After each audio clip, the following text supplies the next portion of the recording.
তারা বলতেছে 26 তারিখে নাকি তাদের আন্দোলনের মতো অধিক জনগণ হবে না।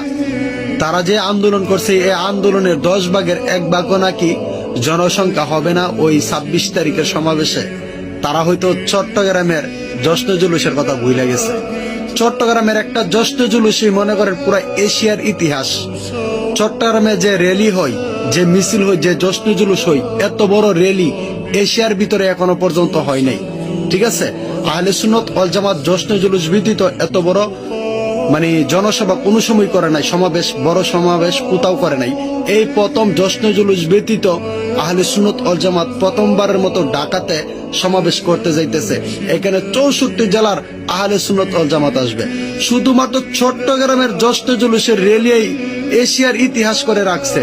আর পুরো 64 জেলার আহলে সুন্নাত ওয়াল জামাতের কর্মীরা যদি ঢাকা অবস্থান করে তাহলে সেই সমাবেশটা কত বড় হইব আশা করি বুঝতে পারছো। যদিও এখন গ্রাম অঞ্চলে বৈশাখ মাস মানুষের কাজকর্ম চলতেছে, তারপরও আমি মানুষের ভালোবাসা প্রেম দেখে যে আহলে সুন্নাত ওয়াল জামাতের প্রতি মানুষের এত ভালোবাসা যে প্রতিটা গ্রামে গ্রামে, তারপর প্রতিটা ইউনিয়নে, প্রতিটা জেলাতে তারা সমাবেশ করতেছে। তারা কিভাবে ওই আন্দোলনে যাইবে, এই সমাবেশে যাবে, আশা করি বুঝতে পারছেন। ধন্যবাদ, দেখা হবে 26 তারিখ সমাবেশে।